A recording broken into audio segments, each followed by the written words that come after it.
Hi, I'm Hal Roberts. This is Bridge City News. Here's some of the top stories we've been following. Former Alberta Premier Jason Kenney will not be seen at the legislature. We will explain why. Alberta Premier Danielle Smith introduces Bill 1, otherwise known as the Alberta Sovereignty Within a United Canada Act, a bill she says will protect Alberta's interests. And the annual Meals on Wheels fundraiser is kicking off in Lethbridge. It's a group that helps provide for those most in need, not just during the busy Christmas season, but throughout the year. Your nation, your province, your southern Alberta. From the heart of Lethbridge, it's Bridge City News with Hal Roberts. Thanks so much for joining us. Former Alberta Premier Jason Kenney has given up his seat at the legislature.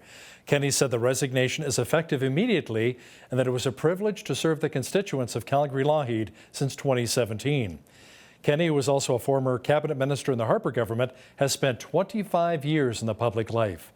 No word yet on what the next chapter will be for the former Alberta Premier. The province has introduced Bill 1 at the legislature. Now, it's a bill that would grant Premier Danielle Smith and her cabinet the power to rewrite provincial laws in an effort to push back against the Trudeau Liberals. The bill, known as the Alberta Sovereignty Within a United Canada Act, would allow cabinet to direct Crown-controlled groups, school boards, police forces and health authorities to not spend money enforcing federal rules deemed harmful to Alberta. When passed, this legislation will create a constitutional legal framework for Alberta to push back against federal interference and encroachment. We've been ignored for 10 years. The former Premier, Rachel Notley, tried the Climate Leadership Plan to get a better relationship with Ottawa. It failed. Former Premier Jason Kenney tried to have a collaborative relationship with Stephen Guilbeault in Quebec to get LNG export. It failed. We put forward an equalization referendum to try to start a conversation to change the relationship with Ottawa. It failed. So now we're going to try something new. I think we've got their attention. We've got their attention because I know with the relationship that we're now seeing develop with the federal government finally recognizing that they cannot pass carte blanche power over our natural resources. Officials say the government hopes to use Bill 1 next spring to fight Ottawa on issues including energy development, agriculture, healthcare, education, firearms, and social programs. Well, the Alberta NDP is not impressed with Premier Smith bringing forth the Alberta Sovereignty Within the United Canada Act. NDP Deputy Leader Sarah Hoffman says the UCP has kind of lost its focus. Right now, families are facing the worst cost of living crisis in over 40 years. We have the second worst wage growth in the country. Trailers are being put in the parking lot in front of Alberta's Children's Hospital, but Danielle Smith and the UCP are focused on creating more chaos, increasing costs, and conflict with her Sovereignty Act. Danielle Smith was elected by less than 1% of actual Albertans, and now she wants to give herself dictatorial powers. Today, all Alberta's NDP MLAs voted against the first reading of Danielle Smith's Sovereignty Act. We stood up for jobs and for working people. We stood up for the entrepreneurs and innovators of this province. We stood up for our economic future. Prime Minister Justin Trudeau also spoke out against Premier Smith's sovereignty bill, which is aimed at protecting Alberta's interests. Trudeau says concerns have been raised. We're already seeing a number of Albertans expressing real concern about the fact that the Alberta government is choosing to bypass the legislature on a number of issues. These are things that obviously are going to play out over the coming weeks and months. But our focus remains on making sure that Albertans get affordable childcare, making sure that Albertans are part of a growing, cleaner economy that are going to create good jobs and protect our environment for years to come, moving forward on safer communities, which includes banning military-style assault weapons. These are things that we know Albertans care about, and we're going to stay focused on. Saskatchewan Premier Scott Moe took aim at the federal government's proposed changes to federal gun control legislation. Moe says the amendment to Bill C-21 would broaden a number of firearms being banned, including shotguns or semi-automatic rifles used for hunting. Earlier this week, Federal Public Safety Minister Marco Mendicino accused the Tories of whipping up fear that the government plans to outlaw ordinary long guns and hunting rifles.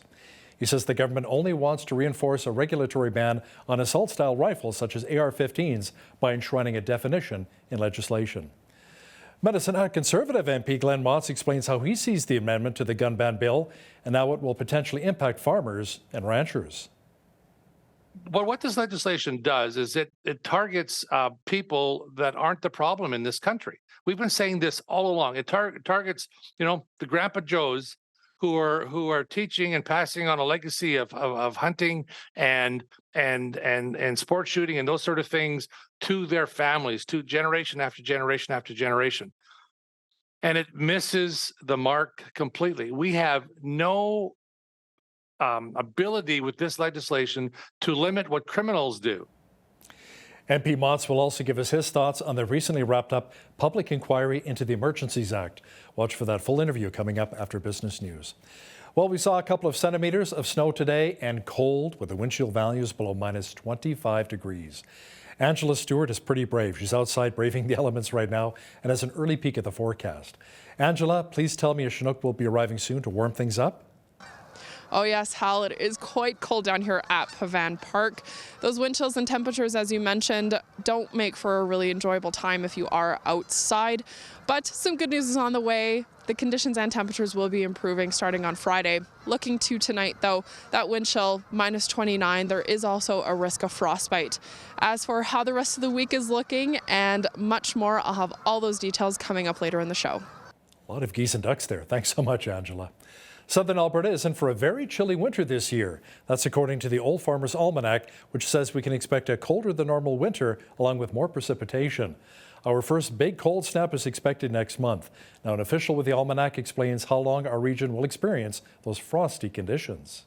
We're looking for the really cold spots to be really in the first week of December, first week of January, and then the last week of January, last week of February. As far as snow goes, middle 10 days of December, end of December, end of January. Where they overlap is the last, say, 8 to 10 days of January. That looks to be like the really, hardcore center of the winter. I mean, which, is only stands to reason. The Almanac is also predicting that a nasty snowstorm will make its way through southwestern Alberta between January 19th and the 22nd. Earthquakes Canada reported a series of tremors in northwestern Alberta on Tuesday night. The largest was a 5.8 magnitude earthquake shortly before 6 p.m., followed by a couple of 5.2 earthquakes. Aftershocks were also felt. All of the seismic activity took place near Reno, a tiny hamlet located around 40 kilometers southeast of Peace River. Residents in and around Edmonton also said they felt the quake.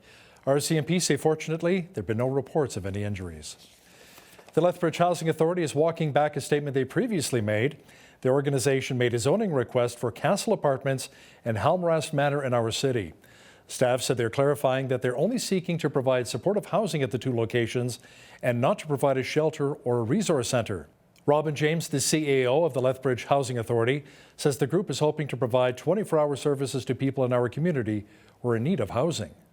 We're already housing people that are coming out of homelessness that have low to mid acuity. So the best way to not have to worry about ever needing a secondary shelter or more space for shelter is to keep people successfully housed.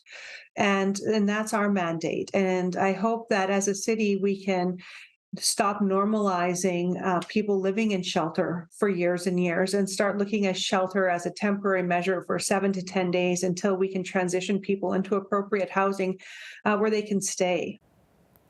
The Lethbridge Housing Authority will be hosting an open house so that folks can learn more about their group at Castle Apartments and Halmrast Manor on December 5th and the 6th. A Calgary man has been charged with importing cocaine at the Coutts border. Officials at the Canada Border Services Agency say on November 21st, officers discovered and seized 53 kilograms of the white powder during an examination of a commercial transport vehicle. The drugs, which has a street value of $5.3 million, were hidden within a shipment of produce. 25-year-old Jagrup Singh of Calgary faces various drug-related charges. Well, Christmas is just around the corner, as is a local tradition of helping those who are less fortunate. The 14th annual Meals on Wheels 23 Days of Christmas fundraiser is kicking off. Meals on Wheels provides over 100 hot meals per day for members of our community who can't provide for themselves.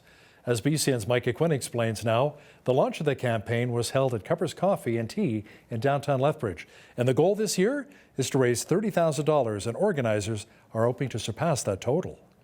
With the support, it's so exciting to announce for day one, we're already at the $25,000 mark. Since its inception, the Meals on Wheels 23 Days of Christmas Honorary Chef and Christmas Card fundraising campaign has raised over $280,000 for the Meals on Wheels program. Ryan Miller, the CEO of Teamwork Training Limited, spoke at the launch of the campaign and explained how the fundraiser works. The first is become an honorary chef or a sous chef, and what that means is you can support and sponsor a full day by becoming a head chef for $1,000, or you can become a sous chef and sponsor a half day for $500. So that's the main part of our fundraiser that raises most of our dollars. Meals on Wheels has been in Lethbridge since 1970. The program relies on local volunteers, and on average, 2,000 meals are delivered over 23 days in December. Now it's a program within the Lethbridge Senior Citizens Organization, and the goal of the fundraiser is to sponsor all the meals throughout the 23 days during December. Rob Miyashiro, the executive director of the LSCO, says Meals on Wheels is able to help low-income seniors in our community who would otherwise not be able to afford a meal. This gentleman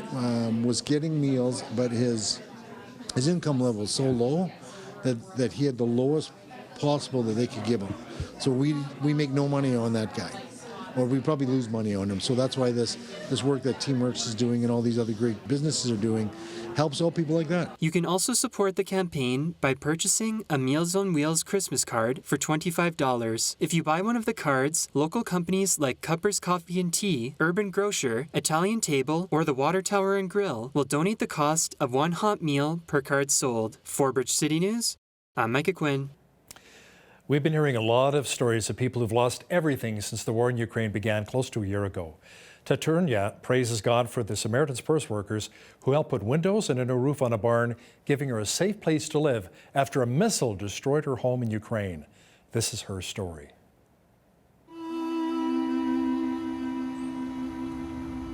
Валізи ще не були, в нас не зібрані, нічого, ніхто ж не, як завжди. Обичний день думали, що почнеться, а почалася, кажеться, війна.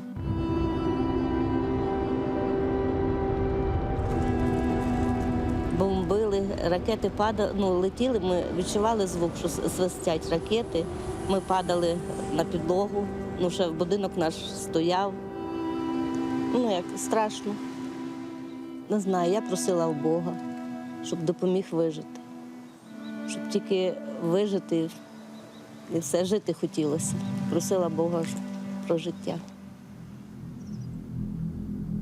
14 числа ми виїхали. І 14-го в обід ми виїхали десь в 10-й годині, а вже нам потім сказали, що десь в 2-й годині, в 14-й, що вдарило в наш будинок. Я вірю, що є Бог на світі, що Він захищає нас, тому що іще вже відчуття було в душі, що потрібно їхати. Пару годин і все, нас не було. Все розбите. Один сарай, там, де коли жили кури, свині, кози. Так виживаємо, якось уют робимо, стараємось. Весь хлам якось устраюватися, щоб для життя. Що взяли з собою в чемодан, те в нас і залишилось. Коли приїжджають люди такі, як ви, фонд мирного неба, відчуваю легкість на душі. Біблія Ісус Христос вчить допомагати тим людям, які потребують допомоги. Наші відносини з сумкою Самаритина склалися партнерські. Ми спілкувалися, коли ми допомагаємо людям, ми розповідаємо про Ісуса Христа. Ми кажемо, що це є Спаситель. І ми говоримо, що для Бога немає нічого неможливого. Поміняли нам повністю кришу, бо там, як звичайний сарай був. Поставили вікна. Своїми силами ми не в силі просто. Я вірю в Бога, я вірю, що є Бог і що Він допомагає нам. Я відчуваю це в душі. Wow, so much devastation in Ukraine. Wow. You know, with all of the turmoil we see around us right now, being able to have a purpose in life and a firm foundation is critical. It's not only important for us, but for also helping our families and those around us during very difficult times. Author and former professional athlete Aaron Treadway says there's a higher calling for all of us. It's all about finding a worthy goal for your life. You know, what are you ultimately trying to achieve? And for me, I'm trying to achieve the significance of God. I want his fame and his name to be lifted higher through my life. And I think he gives us all certain platforms and certain opportunities, no matter what job you do, no matter if you're a stay-at-home mom, we all have different spheres of influence to make Christ known. Make sure you catch the full interview with former professional athlete and author Aaron Treadway and BCN producer Michael Clausen coming up later in our broadcast. Well, we had another cold and snowy day here in Lethbridge, and unfortunately, those cooler temperatures will remain for most of the week. A complete look at the weather picture is coming up.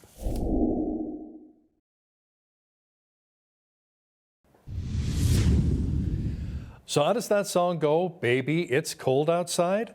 Well, it's been quite cold across many regions of southwestern Alberta and lots of snow as well. Angela Stewart is braving the cold conditions outside of Pavan Park here in Lethbridge. Angela, will we see a reprieve anytime soon? Oh yes, Hal, I sure am braving the cold. It is quite nippy down here at Pavan Park. But cold temperatures and these conditions are pretty typical for this time of year. We are heading into those winter months. But some good news, as you mentioned, we will be getting some reprieve starting on Friday. Thursday, periods of light snow with winds up to 15 km. The temperature will remain steady near -20. The wind chill, though, near -30. There is a risk of frostbite, so make sure to layer up as best as you can, as the air in between the layers will keep you warm. Looking ahead to Friday, that sunshine will be coming out -16. On Saturday, make sure to have tons of washer fluid handy, -4 with more sunshine. Sunday, -4 the high and a mix of sun and cloud. To start the work week back up, the snow returning -9 for the high, -1 for Tuesday, and a mix of sun and cloud. Our average high for this time of year is 1, so we are well below that as an Arctic air mass has moved into our region. Our average low is -10. The highest temperature recorded back on this day was +17 back in 1969. The lowest temperature was -28 back in 1975. The sun rose at 8:05 this morning and it set at 4:35, giving us exactly 8.5 hours of daylight. Looking ahead to temperatures for Thursday, on the coast, Victoria seeing a chance of snow and a high of +1. Wind gusts up to 40 km in the early afternoon. Vancouver, mainly sunny conditions and -1 for the high, the wind chill near -10. Looking to the rest of the prairies, in Calgary for tomorrow, -21, that wind chill -28 in the morning, and then -34 in the afternoon. There is a risk of frostbite, so again, make sure that you have all those layers on. Mainly sunny skies in Edmonton, -20 for the high. A risk of frostbite as well, as that wind chill will also be making it feel like -31 in the afternoon. Saskatoon, chance of snow and -18 for the high. That wind chill once again near -29, risk of frostbite there. Regina, slightly warmer conditions, -10 for the day and periods of snow. Winnipeg shaping up nicely, not too bad for Thursday, -8 under a mainly cloudy sky. Toronto, chance of snow, about a 30% chance and 3 degrees for the high. Some snow is also expected in Ottawa for tomorrow with the high at 0. Montreal, 2 degrees, the expected high, and a 60% chance of snow. Wind gusts also expected to reach up to 70 km at times. Fredericton, a chance of snow and a high of 1 for the day. Halifax, rain heavy at times, but should clear out early in the morning. 9 degrees for the high there. Charlottetown, a chance of rain or even snow, 9 degrees for the high. St. John shaping up nicely, 6 degrees the expected high under a mainly cloudy sky for Thursday. And that's a look at your full weather forecast from Pavan Park here in Lethbridge. Today's weather report is brought to you by Ridge Utilities, providing competitive rates for electricity, natural gas, and internet, while investing back in communities across southern Alberta. A new report by Stats Canada says there's still close to 1 million job vacancies across the country. Alberta's construction industry was one of the hardest hit when it came to labor shortages. The industry reported a job vacancy rate of 7.4% of the second quarter of this year. New information from Stats Canada also says that around 22% of employees work from home in 2021 when COVID-19 restrictions or workplace health and safety measures were still in place. Canadian Natural Resources has increased its capital spending budget for next year as it looks to grow production. The Calgary-based company plans to spend $5.2 billion in 2023. Now, that is up from its latest forecast for this year of $4.9 billion. Company officials say they expect to increase production next year by 4% over this year's targeted levels. Canadian Natural says its 2023 targeted production mix includes 44% of high-value light and synthetic crude oil, 29% bitumen and heavy crude, and 27% natural gas. Skidoo and Sea-Doo maker BRP raised its guidance for its full year as it reported record third-quarter results that it says were well above expectations. The Quebec-based company says it earned $141.6 million in the quarter ending October 31st. That is up from $127.7 million from a year earlier. Revenue for the quarter soared 75% to $2.71 billion. BRP says normalized earnings per share are now expected to be close to $12. That is up from its previous forecast of between $11.30 and $11.65. Now, here's a look at today's markets. The TSX was up 175 points on the day to finish at 20,453. The Dow was up 737 points to 34,589. The S&P 500 was up 122 on the day to 4,080, and the Nasdaq was up 484 points to 11,468. West Texas Intermediate Oil was up $2.35 to $80.55 U.S. per barrel.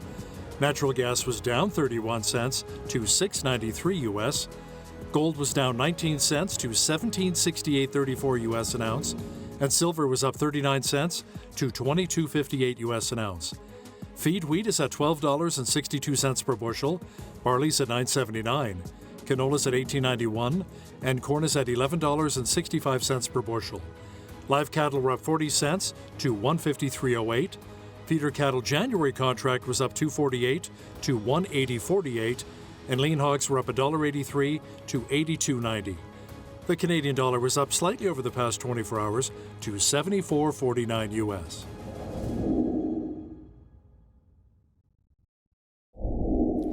Recapping one of our top stories, the province has introduced Bill 1 at the legislature. Now, if it passes, the bill would grant Premier Daniel Smith and her cabinet the power to rewrite provincial laws in an effort to push back against the Trudeau Liberals. The bill, known as the Alberta Sovereignty Within a United Canada Act, would allow cabinet to direct Crown-controlled groups, school boards, police forces and health authorities to not spend money enforcing federal rules deemed harmful to Alberta. Coming up, a one-on-one interview with Medicine Hat MP Glenn Motz, who explains why he's concerned about how a number of Trudeau Liberal bills will impact Albertans. He'll have details for us shortly. Listen, if you see news happening in your community, be sure to drop us an email at info@bridgecitynews.ca. We'd love to hear from you.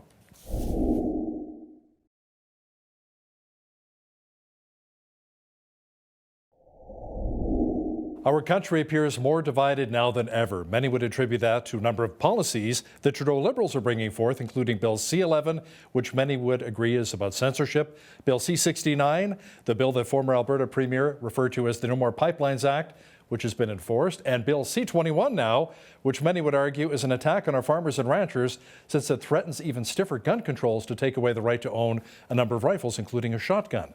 Now, to talk about these bills in more detail, and to talk a bit about the political landscape is Medicine Hat Cardston Warner MP Glenn Motz. Glenn is joining us from our nation's capital in Ottawa. Glenn, welcome to Bridge City News. Well, thank you very much. It's great to be here and join you. Now, Glenn, before we chat about some of the bills, let's discuss what we just witnessed in Ottawa during the public inquiry into the Emergencies Act. What are your thoughts on what you heard? Well, I don't know if you're aware, I also am the vice chair of the Special Joint Committee on the Invocation of the Emergencies Act, made up of parliamentarians, members of parliament, and senators. And so we are going through a similar process with a different focus than what the commission did. It is troubling at the very end that the narrative changed, that the government all of a sudden broadened the scope of their definition of a national security emergency. Unlike what the Act actually says they were required to do. The Act says You have to follow Section 2 of the CSIS Act, that lays out what a national security, a threat to national security really is. It would appear as if they didn't like that definition because it didn't meet their narrative, right? And so they had to turn around and create their own, but they wouldn't release that. The intelligence advisor to a national security advisor, to the prime minister, wouldn't release it, wouldn't talk about it, wouldn't give any details. Justice Minister Lametti didn't give any details, and the prime minister. They all skated the issue. That's not transparency, and that's not what Canadians are expecting from our committee, nor from the Royal Commission or the Commission, the Rillieux Commission. Now, Glenn, with your background in policing, was there any testimony that maybe surprised you a little bit? Yes, I think we had an expectation that there's more coordination in with policing and police operations between the Ottawa Police Service, the Ontario Provincial Police, and the RCMP. They had a plan in place. Unfortunately, the government didn't use it. But I think the most important telling issue is the government kept asking city officials and police officials to continue to have discussions and conversations with protest organizers, but they themselves would not. And that to me is incredibly telling on this government's divisive tactics. The reality is people came to Ottawa to protest what they felt were inappropriate mandates from COVID, how it was impacting their life, and they wanted government to hear them.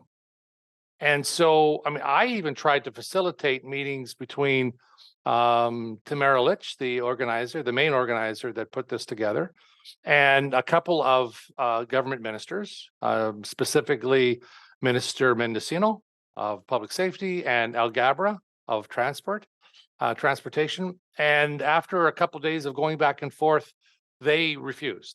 They just said, it wasn't going to happen. And so, the organizers were prepared to have a meeting and then, have their people leave.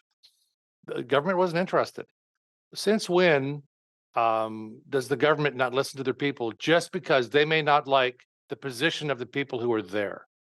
And it was incredibly divisive. We have a prime minister calling people who have a different view than him racists, misogynists. Those people. That is completely inappropriate for anybody. But then again, for the leader of our country, for our prime minister to have that attitude, it should give people pause moving forward. So, Glenn, do you think we may see Justin Trudeau be asked to resign if Justice Rillieux determines that there is no reason for the federal government to invoke the Emergencies Act? Well, the unfortunate, I believe reality of the legislation and the fact that they invoked it wouldn't be any. I don't believe there'd be any sanctions against Trudeau himself or the Liberal government. What there will be, though, coming from our committee for sure, and I'm sure from the Rillieux Commission, is recommendations that, and I'm sure, on many things, but I'm hopeful that one of those recommendations will be that no government moving forward will ever use the Emergencies Act in this circumstance ever again. Let's move on to the carbon tax here for a moment now. Conservative leader Pierre Poilievre has blasted the Liberals about tripling the carbon tax. And Glenn, let's talk about the timing right now. So many families across the country, including here in Alberta, are hurting with a high cost of living with inflation. You talk to a lot of MPs. What sense are you getting from them as well? Is this just bad timing with increasing the carbon tax? Well, the carbon tax doesn't work, first of all. The Liberal government has not met one environmental climate target that they've ever set for themselves. So it's evident that the carbon tax is not a tool to improve the environment. It's a tax. And so, we oppose it. We oppose it straight across the board. I've never supported the carbon tax, and I never will support the carbon tax because it does not work. But to continue to go down this path of increases on the carbon tax on top of all the other cost of living and inflationary costs going on means the government is tone deaf. They're pushing an ideology that has little to do with common sense, little to do with the environment, that is trying to keep pace with maybe other global leaders or a position globally that they think is going to put them in good stead. It's not working. It's harming Canadians. It's not helping our environment, and it adds insult to injury for those who are already struggling to make ends meet straight across the board, whether it be food, groceries, gasoline, whatever it is. It's costing everybody more. Heating our homes, farmers. Like it is having a dramatic impact on people's way of life and our ability to manage with the limited resources that we all have. Now, speaking of farmers, we were chatting with Lethbridge MP Rachel Thomas about having the carbon tax being removed from agricultural fuel to be a real benefit to our producers and our farmers. Apparently passed committee. What's the latest with that right now? Making its way now to Parliament Hill to be debated? Yes, it's. I believe it's gone through. I don't know what stage it's at. I don't recall offhand, but I do know that that's a bill that was put forward by my conservative colleagues. We certainly support it. I don't know what stage, whether it's at third reading or in committee or already sent to the Senate. I'm not sure. I apologize for that. But it is, something on that's incredibly necessary, that we remove the tax on grain drying, for example. Because those are, some of our producers incur tens of thousands of dollars just in the carbon tax alone. If they're taking their grain off when it's a little tough, and so that's the moisture levels are too high. That's unacceptable. What does that do? Then it limits their ability to make ends meet, and reduces their bottom line, their margins. Then at the end of the day, food prices continually go up as a result. And heating barns, we can't forget about that, especially as the mercury plummets as we get closer to the winter months here. Now, Glenn, let's start outside of the carbon tax. What other tax breaks do you think that the Trudeau Liberals should be giving us right now? What are the Conservatives pushing? Well, I think there's a number of things. One, January 1, a month from now, there's a payroll taxes increasing. All employers are required to increase payroll taxes on CPP and employment insurance. As a result, they've been through a lot of turmoil already as small businesses. They employ the majority of people in this country, and to burden them even more, and to burden our employees even more by paying more tax is, again, completely tone deaf to the circumstance where we're at. We should be eliminating the carbon tax altogether. The Liberals proposed a GST rebate, which is certainly welcome. However, it's a small, it's incredibly small compared to what could be done. And I think, our leader and us as Conservatives have been pushing. Listen, no new taxes. Period. No new taxes at all. And if you're going to have increased spending, if a ministry or one department of government decides to increase their spending, they need to find equivalent savings elsewhere to support it. And I think that's something that we've been pushing. Like, we can't keep borrowing, spending, or creating currency out of bonds that continue to drive up inflation. Well, even the parliamentary budget officer says he's got a problem with all of the spending the Liberals have been doing. How it's been getting out of hand. $20 billion over what they discussed earlier. Glenn, let's talk about Bill C-21 and the amendment to the proposed gun legislation. Legislation that could potentially impact a lot of hunters and farmers, because it would basically outlaw shotguns and even .22 caliber rifles. Well, I want to talk about, absolutely, because we're front and center in this now. I sit on the Public Safety Committee as well as the other Emergencies Act Committee, so we're dealing with this as we speak. We had a meeting yesterday afternoon. We'll have another one tomorrow morning. So let's back up. The Liberals proposed C-21 back in the fall of 2021 or in the early spring of 2022. And it was about freezing handguns. It was a handgun freeze. That was generally the bill, and to do some stuff with red flag laws and things like that. It was at committee. We're ready to start amendment, clause by clause amendments to the bill last week. And we get, hundreds of page document that says, here's the Liberal amendments to their own bill. And those amendments included new definitions for a military style assault rifle. And they are including that, and it's to be a prohibited weapon, a prohibited firearm, I should say.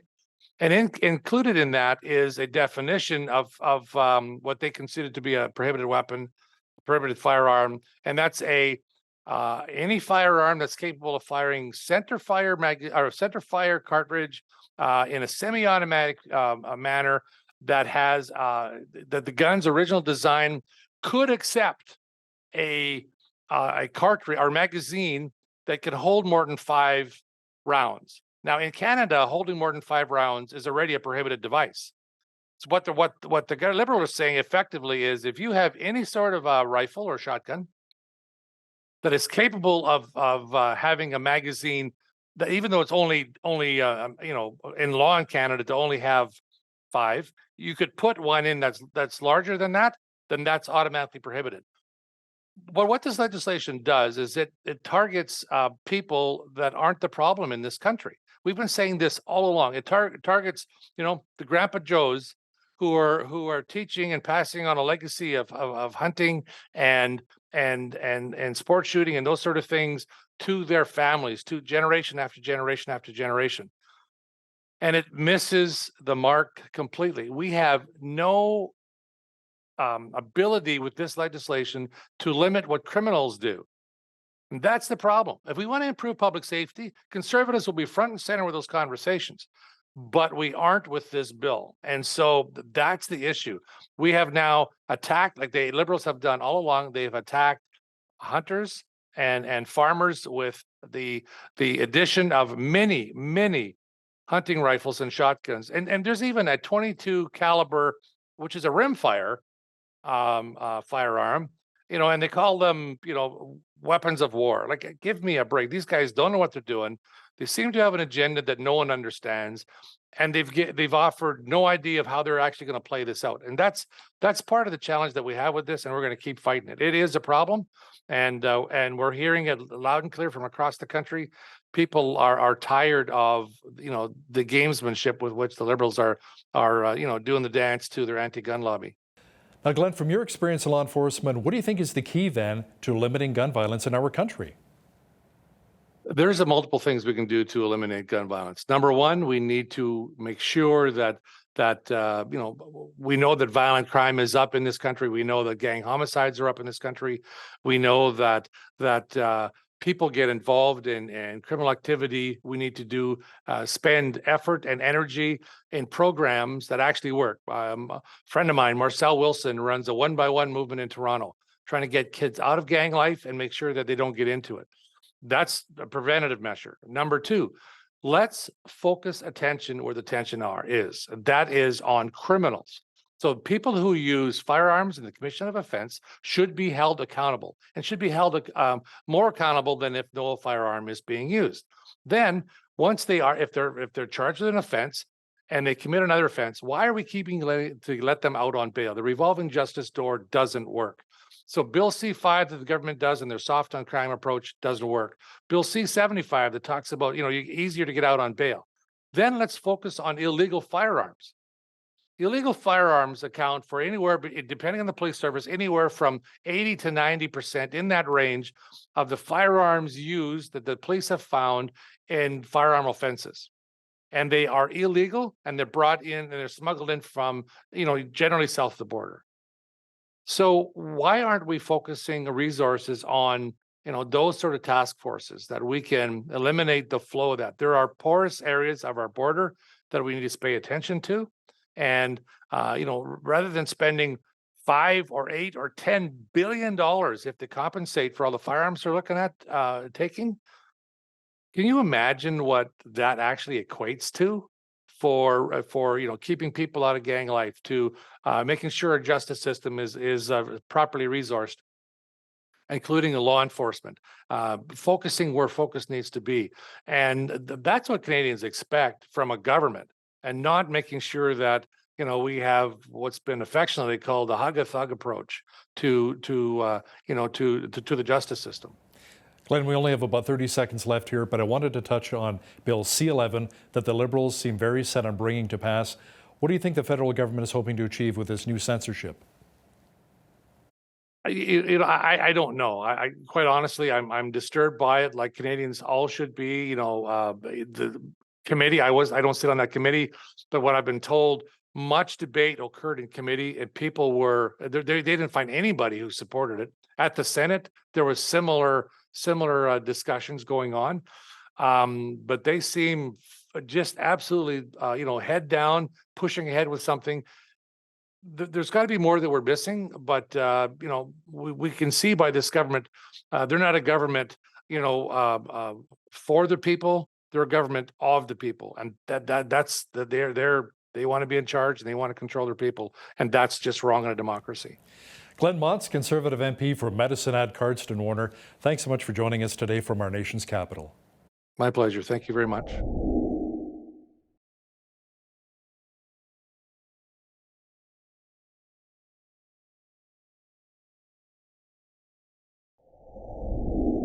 We live in a culture where our happiness and acceptance seems to be measured by our success. But this can lead to a pressure-driven, anxious treadmill to achieve whatever we define as success. Is this really the best recipe for a great life? Well, today's guest is Aaron Treadway. He joins us from Cleveland, Ohio. Aaron is a former professional soccer player, a coach, and he's the pastor of Fellowship City Church. He's recently authored a book called Don't Miss Your Life, The Secret to Significance. Aaron, welcome to Bridge City News. Great to be with you guys. Thanks for having me. Yeah, we're happy to have you here. Our culture seems to judge people on their level of success. And a recent example for us is Canada's men's soccer team was just eliminated from the World Cup. Now, all those years of work and no winning results, there's a lot of disappointment. But would Canada and maybe the players and coaches be better humans if they would have won at least a game? Not from my perspective, but it's national pride, and one thing to bear in mind about that is Canada hasn't been in the World Cup for quite some time, so just making it to the World Cup is a huge achievement, and there's many countries that are thinking to themselves, I'd love to be where Canada is. That's right. Even just to be on the pitch is amazing. So let's start things off with dealing with disappointment on the road to success. What do you have for us in that regard? Yeah, I think disappointment is a common thing because, it's like I tell my 6-year-old, you can't win every game.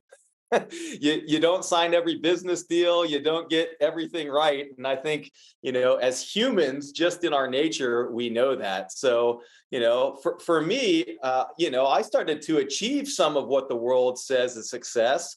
And I found that even when you do achieve it, that success can't satisfy the deepest longings of our soul. Yeah, that's a very good point.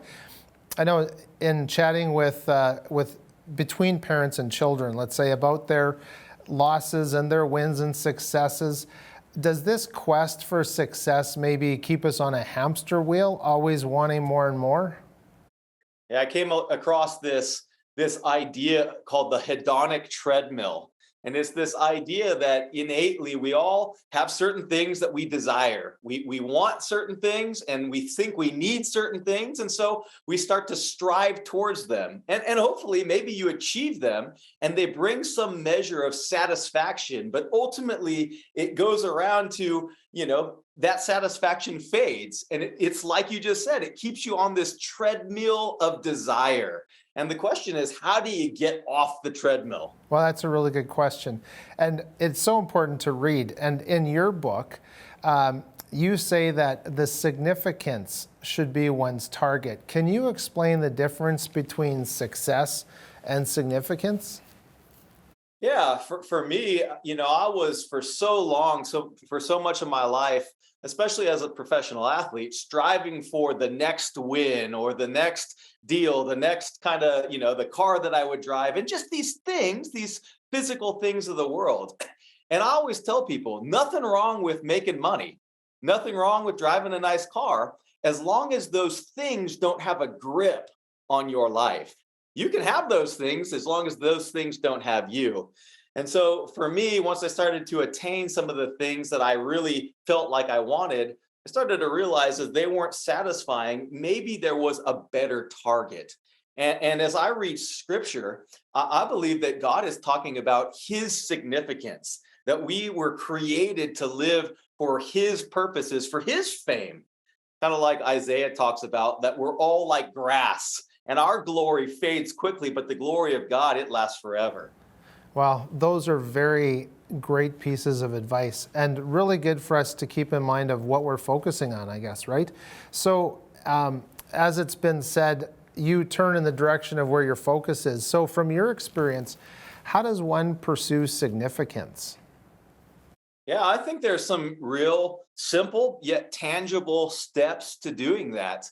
As I read scripture and I learn more about Jesus, I think one of the key fundamental building blocks is that one of our greatest pursuits would be to become rich in the things of God. Not just rich in the things of the world, but to really steep our lives in the things of God. That for me, that's kind of step number one. It's that foundational building block. And beyond that, there's really just a few more things from my perspective. To steep ourselves in the things of community, to really strive to do life one with another. If you're doing life with God and sharing life with each other. And then for me, this was the big turning point, that I would live to give my life away. For so much of my life, I was kind of living to see what I could get. And for me, I think if you want to live for significance, it has a lot to do with what you can give away. Wow, that's really good. We're going to have to talk about team sports and the impact of that. But I wanted to ask you first on your personal success as a professional soccer player and a coach. And from your bio, you even climbed Mount Kilimanjaro. How did these accomplishments maybe change your perspective from success to significance or a relationship with God? I love that. Love that question. Again, it's back to that idea that it's no problem to have success as long as that thing doesn't have its grip on your life, that it would be this all-consuming, pursuit in your life. I call it the target. Like, what target are you aiming at?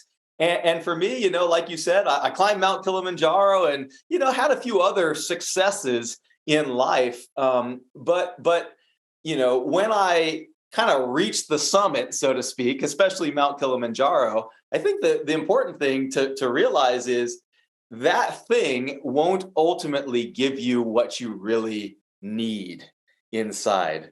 And so for me, it was to really root myself, my identity, my target, my pursuit in aiming at significance. Wow, that's really good. It changes our perspective on what is fleeting and passes away, like the grass that you talked about, and having that firm foundation of that relationship with God.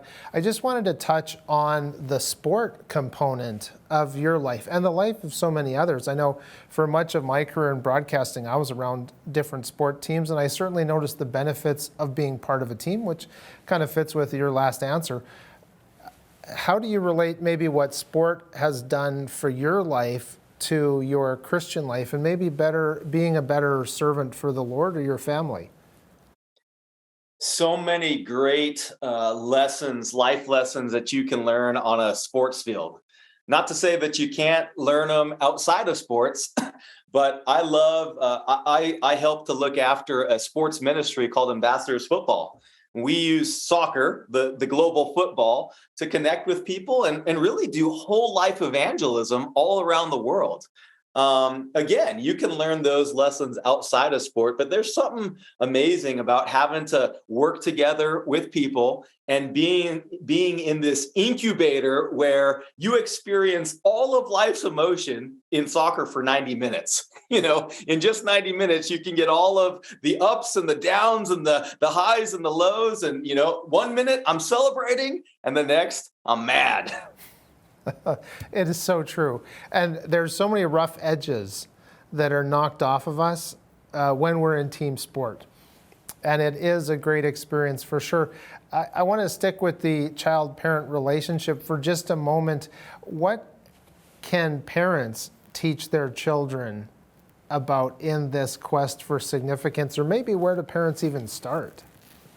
Man, that is a very relevant question for me, as I've got a 6-year-old soccer player, just started to, and just because I was in soccer doesn't mean, that I'm more or less passionate. I'm passionate. I want to see my son succeed.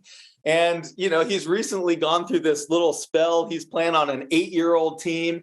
And as a dad, I'm like, come on, man, let's, and I've been self-reflecting on the things that I teach. Is it really what I live?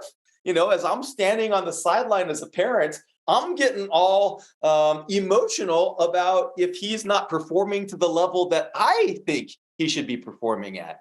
And I think for me, the lesson, and the reason I say it's relevant, because I've really been trying to filter these emotions through scripture and understand that, he has been created uniquely hand-sewn by our Father in heaven, just as I was, and God has a path for him.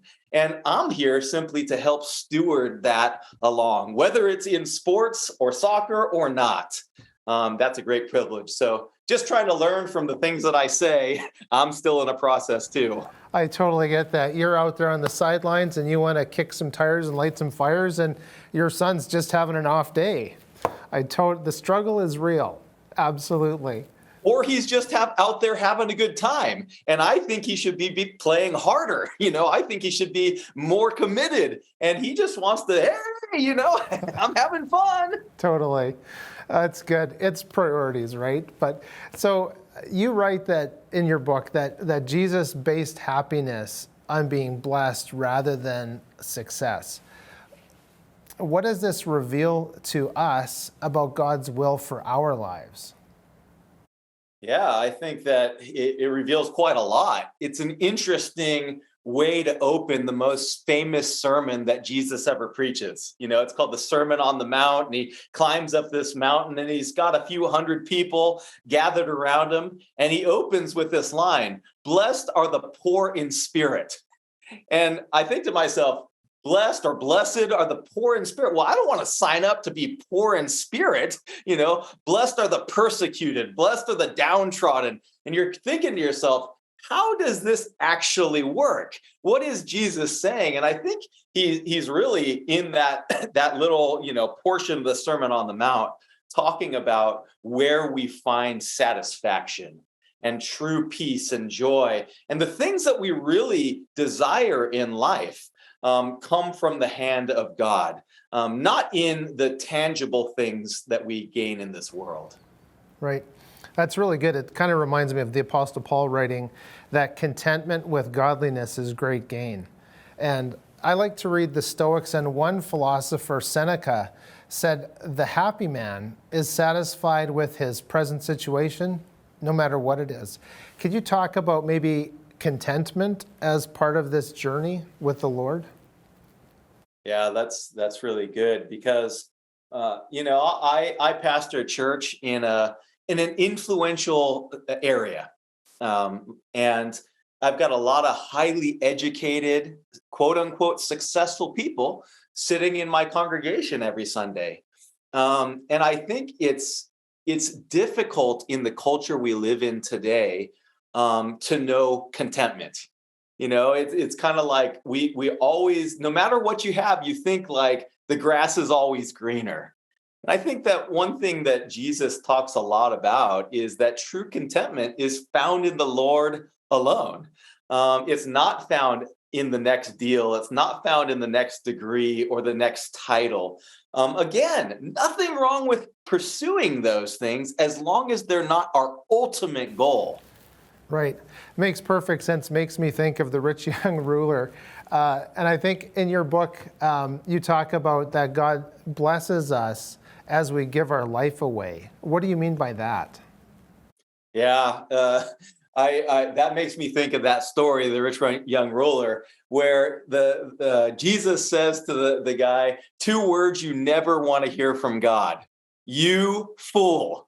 Like, you're so foolish. You thought that you were going to find everything that you were looking for in the stuff of the world.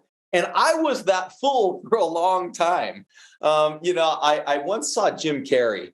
He received the Golden Globe for Best Male Actor in a Motion Picture. He gets up in front of all his peers, his colleagues, and really the whole onlooking world. And he starts his speech. He says, "I wish everyone could become rich, famous, and get everything they ever wanted so that they could understand it's not the answer." Wow. That is excellent. I've got to ask you this. What would be that main takeaway from those who read your book that you would love for them to grasp a hold of? Yeah, I tell people all the time, this is a real simple book. It's all about finding a worthy goal for your life. What are you ultimately trying to achieve? And for me, I'm trying to achieve the significance of God. I want his fame and his name to be lifted higher through my life. And I think he gives us all certain platforms and certain opportunities, no matter what job you do, no matter if you're a stay-at-home mom, we all have different spheres of influence to make Christ known. Unfortunately, that's all the time we have for today. Aaron, this has been a great conversation and a delightful topic. Thanks so much for joining us today. Thanks so much for having me. God bless you. That was Pastor Aaron Treadway. He is the author of Don't Miss Your Life, The Secret to Significance. That book is available at aarontreadway.com. For all of us here at Bridge City News, I'm Michael Clausen. Thanks for watching and have a great night.